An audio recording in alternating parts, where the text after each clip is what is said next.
नमस्कार। आज हम लोग यूजीसी नेट जेआरएफ जून 2015 का प्रश्न पत्र हल करेंगे, जिसमें द्वितीय प्रश्न पत्र है यह। तो आइए इसके प्रथम प्रश्न में चलते हैं।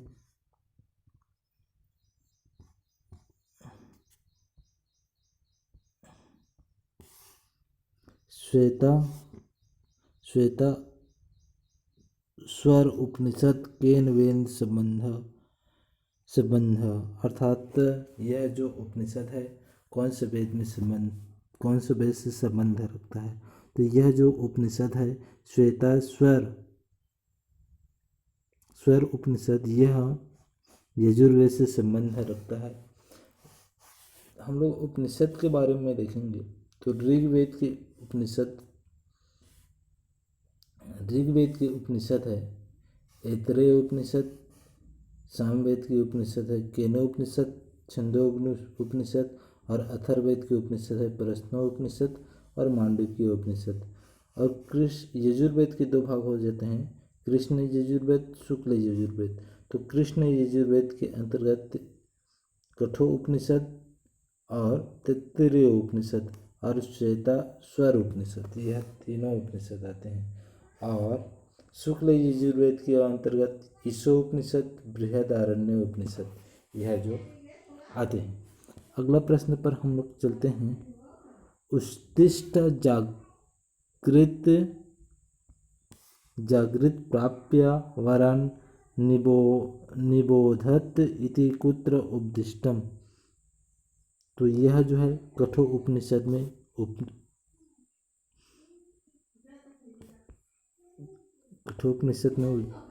उद्घटित है। मंडल क्रम केन वेदेन संबंध अर्थात मंडल के क्रम में कौन से वेद संबंध रखता है। तो यजुर्वेद का हम लोग देखेंगे तो यह दो भाग में बटा हुआ है। अथर्ववेद जो यह जो नहीं है, और ऋग्वेद यह मंडल क्रम में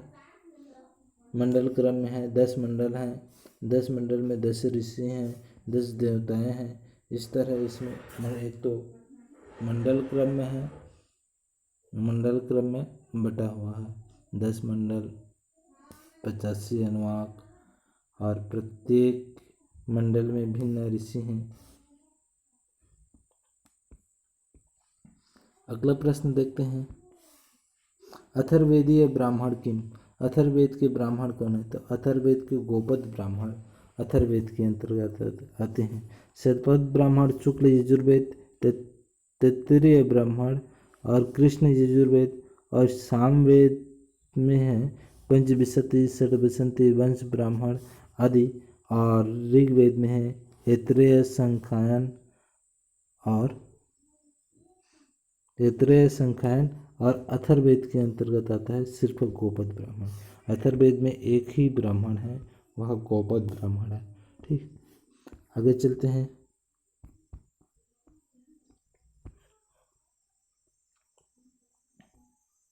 यह जो है सूक्त है। स्वसारम त्वा क्रीणावे मा पुनर्गा ता अपते गावाम सुभगे भजाम इति मंत्रस्य कुतः उद्घिष्टः। यह मंत्र कहाँ उद्घटित है। तो यह मंत्र शर्मापाणी समाज सूक्त में उद्घटित है।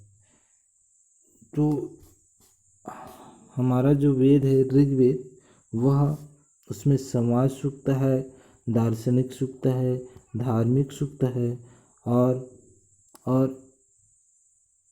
है सृष्टि उत्पत्ति सूक्त। यह 4 सूक्तों में वह जो ऋग्वेद में 4 सूक्त पाए जाते हैं, समाज सूक्त पाए जाते हैं और दार्शनिक सूक्त पाए जाते हैं, धार्मिक सूक्त पाए जाते हैं और सृष्टि उत्पत्ति सूक्त पाए जाते हैं। ठीक है, अगला है अंतरिक्ष स्थानीय देवता कहा। तो अंतरिक्ष स्थानीय देवता हमारे जो देवता हैं वो रुद्र हैं, अंतरिक्ष स्थानीय देवता।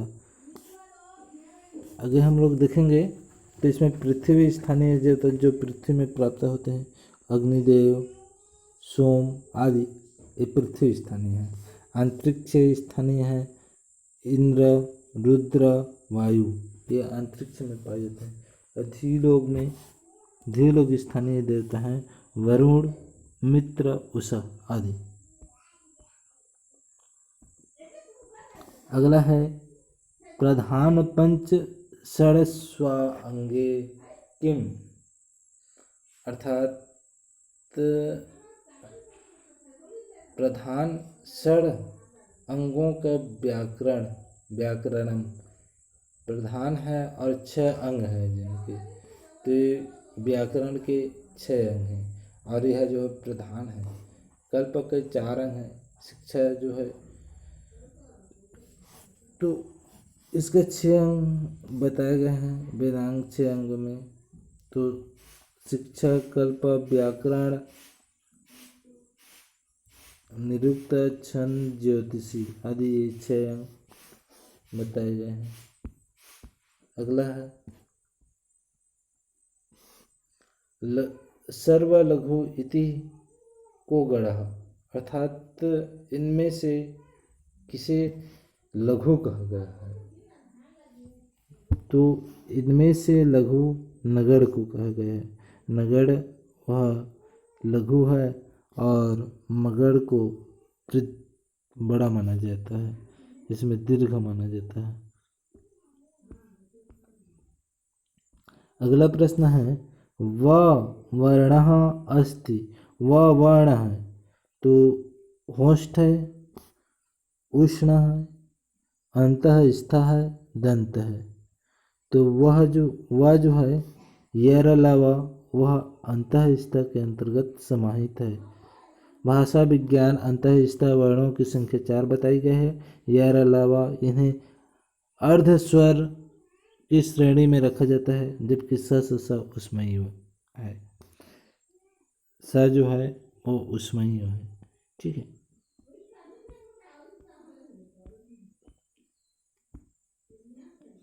अगला प्रश्न है सल्वसूत्राणि केन वेद अंगे संबंधानि, अर्थात सल्वसूत्र है कौन सा वेदांग के अंतर्गत समाहित है, तो यह कल्प के अंतर्गत समाहित है। सल्वसूत्र वह कल्प में समाहित है। देख इसमें ना 4 सूत्र पाए जाते हैं।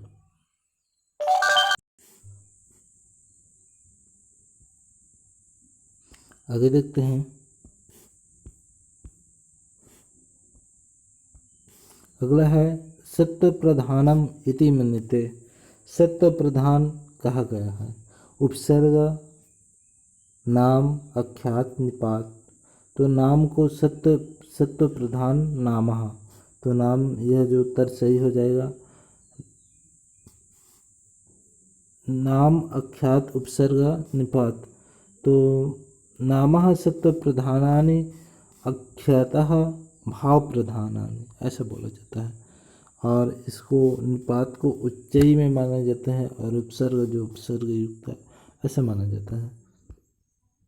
अगला प्रश्न है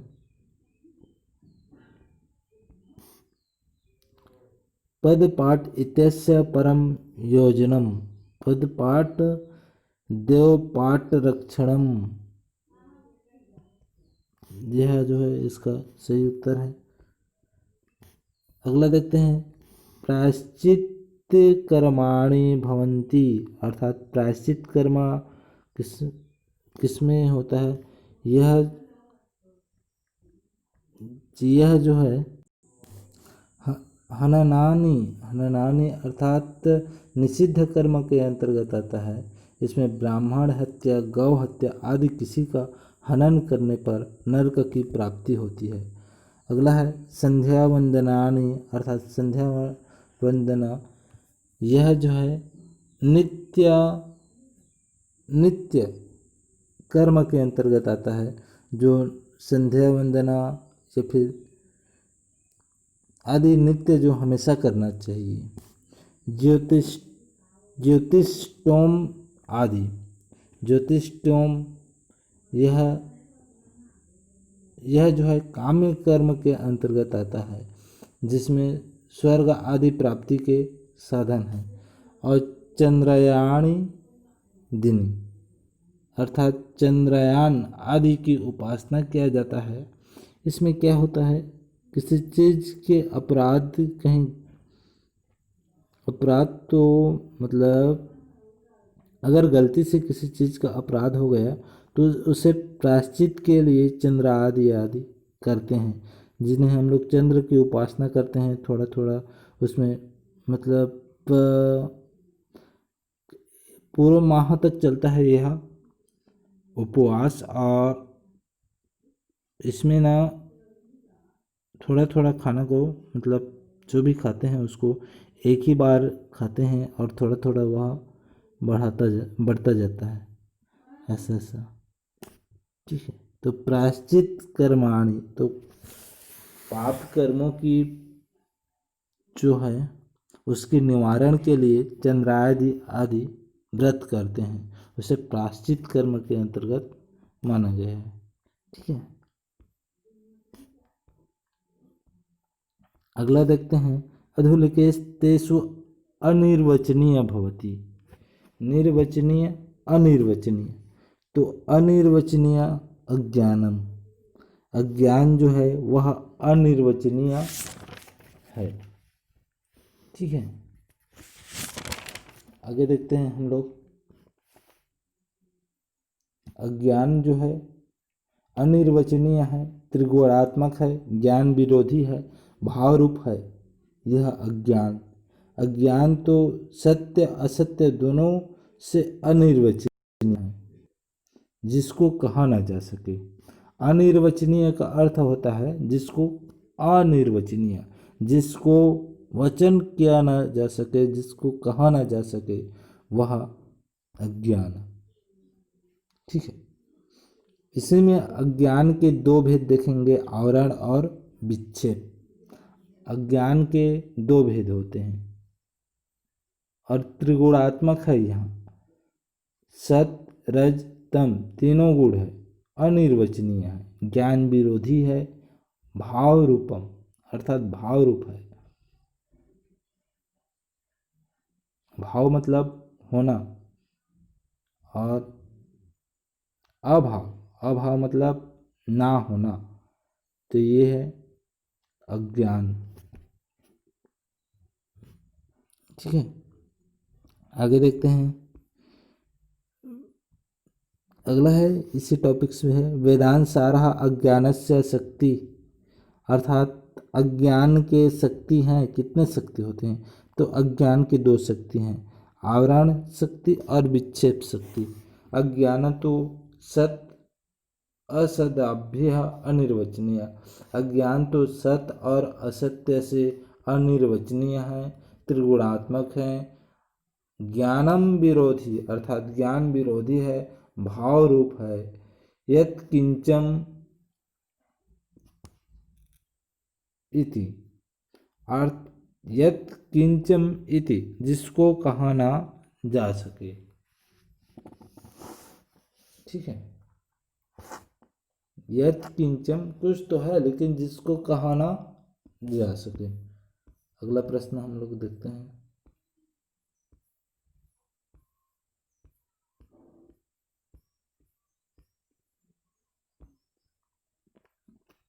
अगला प्रश्न है वेदांत सारः लिंग शरीरानि, तो वेदांत सार में कितने लिंग शरीर कहे गए हैं, तो वेदांत सार में पंच ज्ञानेन्द्रियाँ, पंच कर्मेंद्रियाँ, पांच वायु और मन, बुद्धि और मन, यह बताए गए हैं।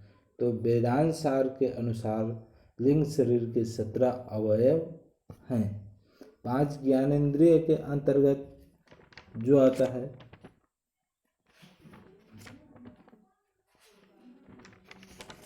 पांच ज्ञानेंद्रिय जिससे हम लोग ज्ञान प्राप्त करते हैं, जैसे कि हमारा चक्षु हो गया, चक्षु से हम लोग नेत्र से हम लोग ज्ञान प्राप्त करते हैं। कर्णः हो गया, मतलब कान से हम लोग सुनने का ज्ञान प्राप्त करते हैं। फिर उसके बाद घ्राण हो गया, जिससे हम लोग नासिका से हम लोग ज्ञान प्राप्त करते हैं। फिर उसके बाद घ्राण हो गया, फिर उसके बाद त्वक हो गया, जिसमें हम लोग स्पर्श का ज्ञान प्राप्त करते हैं। फिर उसके बाद हमारा जो रसना हो गया, रसना मतलब जीवा, तो इससे हम लोग ज्ञान प्राप्त करते हैं। कोई भी रस का कषाय है, कटु है। 5 कर्मेंद्रिय बताए गए हैं, वाक, पाणी, पात, पायु, उपस्थ और मन, बुद्धि बताए गए हैं और मन बताए गए हैं। इस प्रकार 17 अवयव बताए गए हैं। ठीक है, अगला प्रश्न है,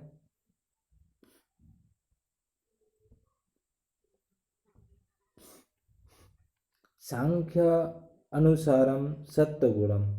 तो सांख्य के अनुसार सत्य गुण होता है, तो सांख्य के अनुसार सुखात्मक होता है सत्य गुण। सत्य गुण सुखात्मक होता है। ठीक है, आगे इसके बारे में चर्चा। सत्व लघु प्रकाशितम इति उष्णम चंचलम च रजः गुरुवर्णम मेव च प्रादिप्य। यह जो श्लोक बताया गया है बहुत ही सुंदर श्लोक है। यह जो कारिका है सत्य गुणों के बारे में बताया गया है।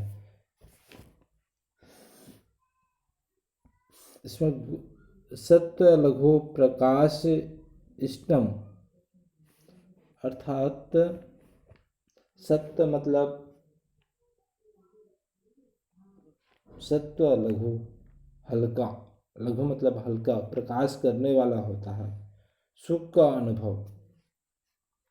अनुभव करवाता है। ठीक है, यहाँ पर एक शब्द है प्रातिपवाच्यार्थो वृत्ति, अर्थात दीपक की भांति कार्य करता है तीनों गुण। जिस प्रकार तेल, बाती, प्रकाश आदि तीनों एक साथ रहकर प्रकाश करते हैं, उसी प्रकार ये सत्व, रज और तम गुण, यह तीनों एक दीपक की भांति कार्य करता है। और आगे देखेंगे इसमें चंचलम रजः, अर्थात रज गुण का स्वभाव चंचल होता है और गुरुवार में वर्ण, वार में कम, और गुरु का अर्थात गुरु मतलब होता है भारी होना, तो तमोगुण का स्वभाव तमः। यहाँ पर देखेंगे, यहाँ पर तमः वरम में गुरु, अर्थात तम गुण है जो है वह भारी होता है। अगला देखते हैं, अगला प्रश्न, सांख्य मते पंगुवत वर्तते। तो सांख्य मते पंगु किसे कहा गया है? तो सांख्य के अनुसार पंगु पुरुष को कहा गया है। प्रकृति को अंधा कहा गया है, जो दोनों के साम्य आने से संचालन होता है। इस प्रकार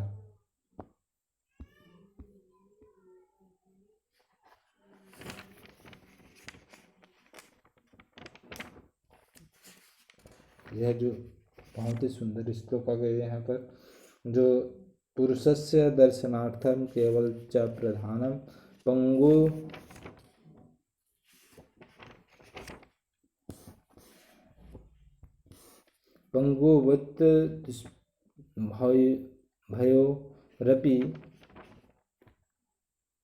भयोरपि संयोगस्ता कृता सर्ग। ये जो बहुत ही महत्वपूर्ण श्लोक है। आगे देखते हैं अब हम लोग,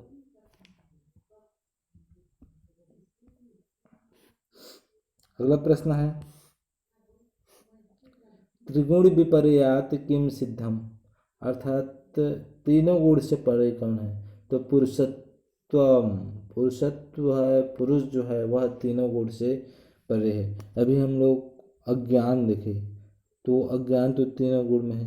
पुरुषत्वम प्रधानम, प्रधान तो प्रकृति है, लेकिन तीनों गुण से परे पुरुष है, पुरुषत्वम।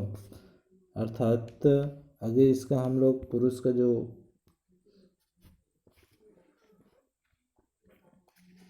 परिभाषा देखेंगे कि पुरुष की विशेषताएं, तो पुरुष की विशेषताएं यह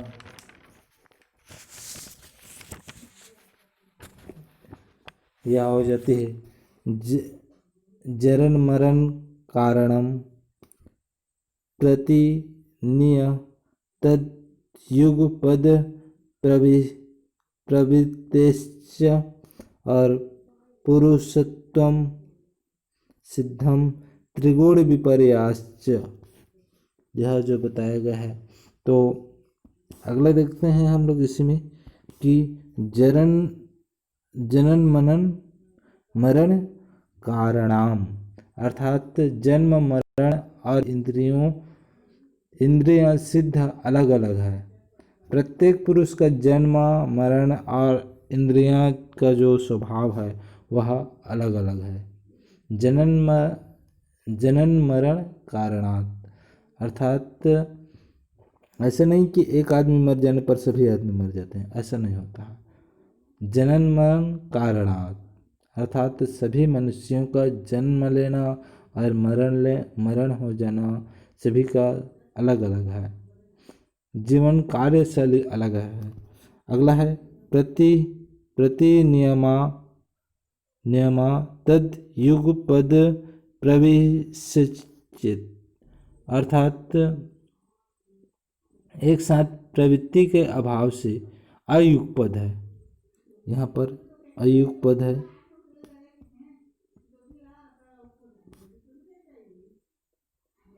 अयुगपद प्रवृत्ति, युगपद मतलब एक साथ हो जाना और अयुगपद मतलब एक साथ नहीं होना, अर्थात किसी का मन किस में लग रहा है तो किसी का मन किस में लग रहा है।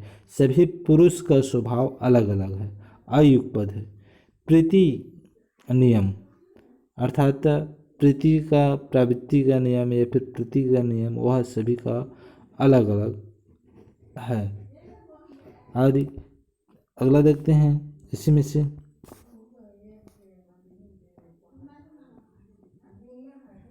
पुरुषत्वम सिद्धम त्रिगुण विपर्याश्च, अर्थात तीनों गुण से अलग अलग होने के कारण, तीनों गुणों के अलग अलग होने के कारण इस भी सिद्ध होता है कि पुरुष अलग अलग है तीनों गुणों के भेद से, अर्थात तीनों गुण का जो भेद है वह अलग अलग है। इससे यह सिद्ध होता है कि पुरुष भी अलग अलग है।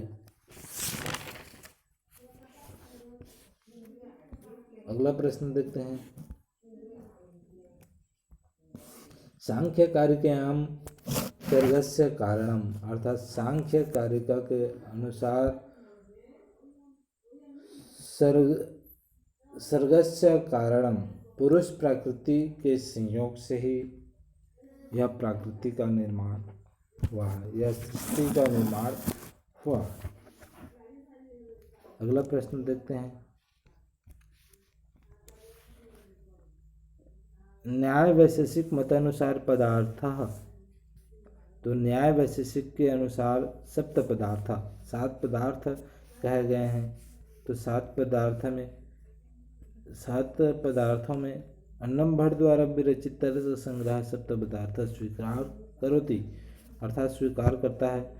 द्रव्य गुण कर्म सामान्य विशेष समवाय अभावश्च सप्त पदार्थ, ऐसा माना जाता है। द्रव्य गुण कर्म सामान्य विशेष समवाय और अभाव, ये 7 पदार्थ हैं। ठीक है, 7 पदार्थ हैं, 9 द्रव्य बताए गए हैं। अगला प्रश्न है तर्क संग्रह अनुसारम पृथ्वी रूपम, तो तर्क संग्रह के अनुसार पृथ्वी के कितने रूप हैं? तो तर्क संग्रह के अनुसार पृथ्वी के सप्तविधम, 7 रूप बताए गए हैं, जिसमें हम लोग हरितः, शुक्लः, नीलः, पीतः, रक्तः, इस तरह से 7 जो इसके रूप बताए गए हैं पृथ्वी के।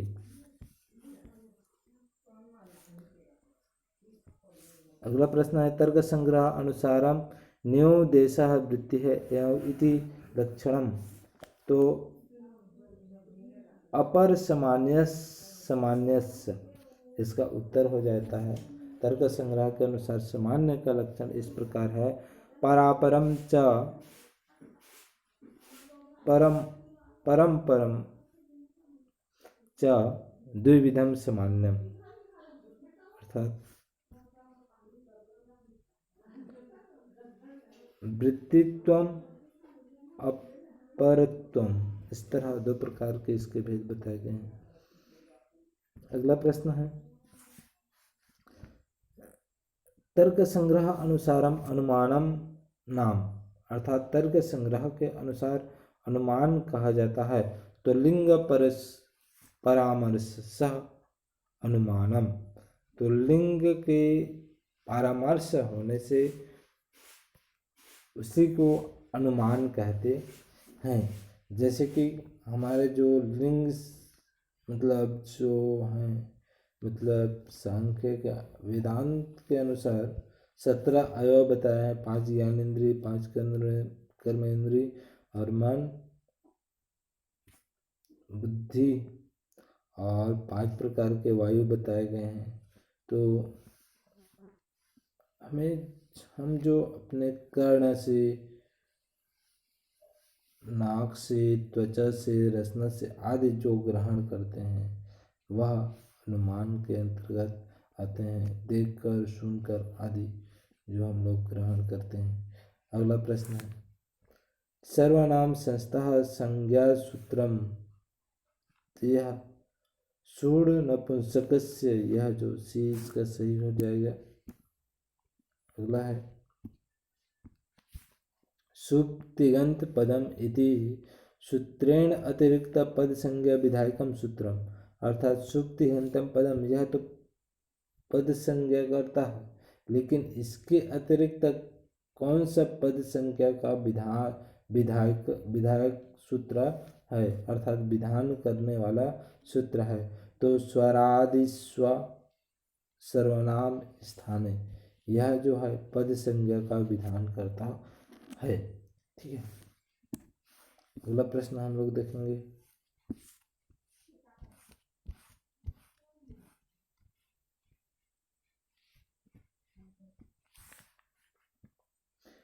विप्यार्थे घोतके च विभक्तिर्गम्यते। यह द्वितीय विभक्ति में समाहित होगा विप्यार्थे, ये द्वितीय विभक्ति।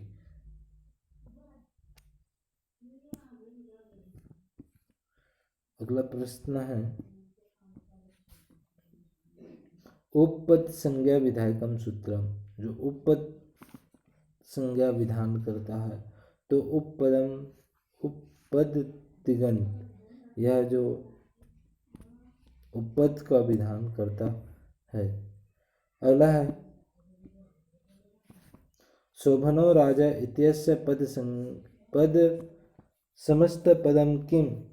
तो यह जो है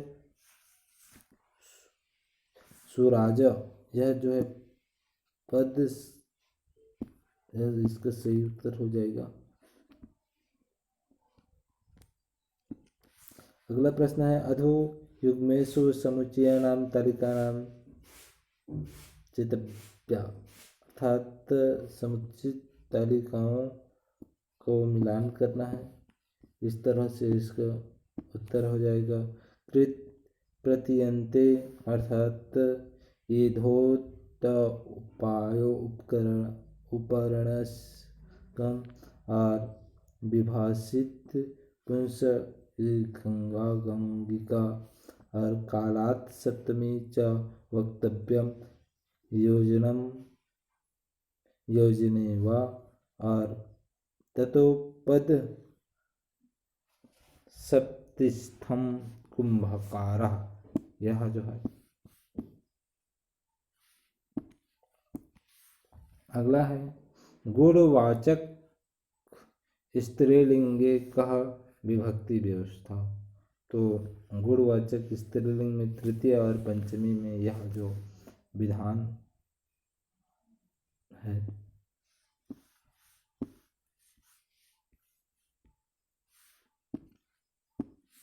अगला प्रश्न है अधोलिखित अधेनेषु निष्ठा संज्ञा कस्य भवति। तो कत्वतु इत्यस्य, कत्वतु जो है यह निष्ठा संज्ञा का विधान करता है। अगला है संज्ञार्था प्रयुक्ते मामकी इति पदे डिंग कीप इत्यस्य। तो यह नित्य विधि के माध्यम से होता है, इसका उत्तर यह हो जाएगा। अगला प्रश्न है किमि त्वं संयोगात्मक भाषा प्रकृति लक्षणम। तो प्रकृति प्रत्यय पार्थक्यम, यह जो उत्तर इसका सही होगा। अगला है कह भाषा केंटुम समर्गे असंबंधा। तो संस्कृत भाषा जो है केंटुम संबंध से संस्कृत वर्णे असंबंध न केंटुम वर्गे असंबंध भाषा संस्कृतम अस्ति। और संस्कृत भाषा सतवर्ग में आती है, जबकि केंटुम वर्ग के अंतर्गत लैटिन, ग्रीक, इताली और तोखरी, जर्मनिक और आयरिश आदि भाषाएं आती है। तो ग्रीक भाषा है, लैटिन भाषा है और इताली भाषा है, यह केंटुम के अंतर्गत आती है। जबकि हमारा जो संस्कृत भाषा है यह जो है संस्कृत भाषा सतह वर्ग के अंतर्गत आती है। ठीक, अगला प्रश्न है तुलनात्मक भाषा शास्त्र अध्ययनम आरंभ काले कयो भाषयो मध्ये ध्वनि साम्यं प्रत्यक्षीकृतः। तो यह संस्कृत लैटिन मध्य। ठीक,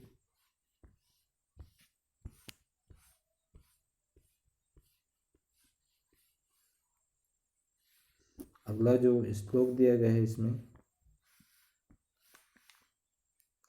प्रीतिर्मधु सत्रासुः मंजरीष्वा जयते कस्मिन् ग्रंथे उपलब्धे अयम श्लोक। तो यह हर्षचरित नामक ग्रंथ जो है इसमें उपलब्ध है। अगला है अकारणः कृत्य वैराग्रूढ़ः दासजनः कस्य अयम जयते। तो यह जो है कदम्बर्याम, इसमें जो यह जो है प्राप्त होता है। अगला है मृच्छकटिकम इति कस्य रूपकस्य उदाहरणम। तो मृच्छकटिकम यह प्रकरण ग्रंथ है। 10 रूपक बताया, 10 रूपक नामक जो है उसमें नाटकों के विशेषताएं बताए गए हैं, आदि नाटक की विशेषताएं बताए गए हैं। उसमें यह मृच्छकटिकम का भी उल्लेख है, यह प्रकरण ग्रंथ माना जाता है। अगला है 10 कुमार चरिते कस्मिन् चरिते शुद्ध मंजरी उपाख्यानम अस्ति। अर्थात यह जो है अपहार वर्म चरित्र में यह जो उपाख्यान प्राप्त होता है, कौन सा उपाख्यान प्राप्त होता है?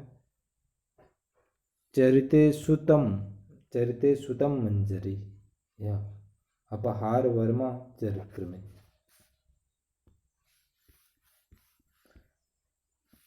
अगला प्रश्न है कृत्य काको वृत्तांत कस्मिन् दृश्य काव्य वर्तते। तो मुद्रा राक्षसे कृत काको वृत्तांत यह मुद्रा राक्षस में प्राप्त होता है। अगला है युग्मनः समुच्चय तालिका नाम चुनता, अर्थात समुचित तालिकाओं में जो इसको युग्मो जोड़ी बनाना है।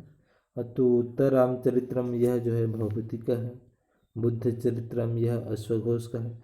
वेड़ी संहार भट्ट नारायण का है और स्वप्न वासुदेवतम भास का है।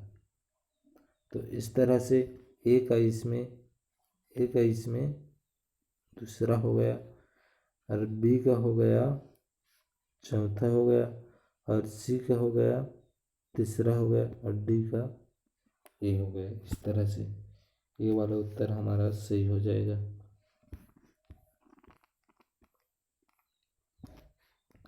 अगला प्रश्न है दुष्यंत पुत्रस्य प्रथम नाम किम आसीत्। दुष्यंत का प्रथम पुत्र का नाम क्या था? तो दुष्यंत के प्रथम पुत्र का नाम सर्वदमन, यह है दुष्यंत के पहले पुत्र का नाम। ठीक है। अगला प्रश्न है शिशुपाल वध महाकाव्यस्य प्रथम सर्गस्य नाम किम। तो शिशुपाल वध नामक महाकाव्य का प्रथम सर्ग का जो नाम है वह क्या है? तो कृष्ण नारद संभाषणम। तो कृष्ण और नारद के बीच जो बात हुई वह बताया गया है प्रथम सर्ग में। अगला है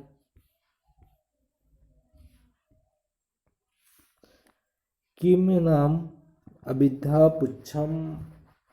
पुच्छभूतः भवति, अर्थात अभिद्धा का पुच्छ किसे कहा जाता है? तो लक्षणा अभिद्धा पुच्छम, ऐसा करके यह जो वाक्य जो है प्रसिद्ध है। 3 प्रकार के वाच्यार्थ, लक्षणा और व्यंग्यार्थ। तो अभिधा जो वास्तव रूप में कहा जाए, लक्षणा मतलब तार कर के कुछ दूसरा कहा जाए, व्यंजना अर्थात व्यंग पूर्वक कहा जाए। अगला प्रश्न है विश्वनाथ मते संगीतः गृहीतः। विश्वनाथ के अनुसार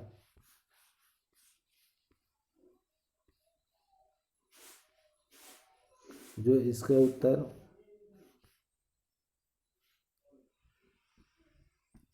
उत्तर ये हो जाएगा जो संधि विग्रहिक आचार्य विश्वनाथ कविराज ने शब्द की 3 शक्तियाँ बताई गई है, अविद्या लक्षण व्यंजना।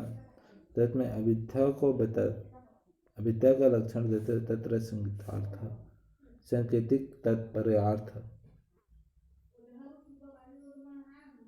बोधनात्कृत अविद्या ऐसा कहते हैं। अगला है विश्वनाथ मते हास्य गतिविधम भवति। विश्वनाथ के अनुसार हास्य के कितने रूप होते हैं? तो हास्य के 6 रूप होते हैं, स्मृत, हर्षित, विहर्षित, उपहर्षित, अपहर्षित, अतिहर्षित। यह 6 रूप बताए गए हैं विश्वनाथ के अनुसार हास्य के 6 रूप। अगला प्रश्न है श्रृंगार रसो भवति। श्रृंगार रस होता है तो विष्णु देवत में श्रृंगार रस प्राप्त होते हैं, जो इनका जो वर्ण है वो भी श्याम वर्ण है।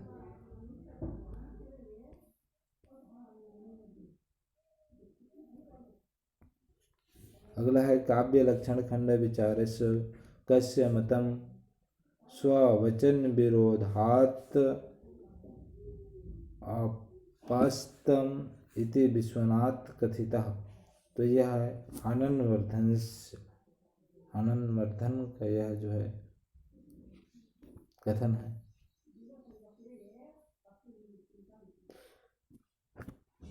अगला प्रश्न है श्याम स्वांगः चकित हरिणी प्रेक्षणे दृष्टिपातम् इति गद्यांशः कस्मिन् ग्रन्थे उपलभ्यते। तो यह जो गद्यांश यह मेघदूत में प्राप्त होते हैं। तो धन्यवाद दोस्तों, हम लोगों ने यह जो प्रश्न देखा, यह जो प्रश्न बहुत ही महत्वपूर्ण होगा आपकी नेट JRF की परीक्षा में। तो इसको देखते रहिए, लाइक करते रहिए, कमेंट करते रहिए। धन्यवाद।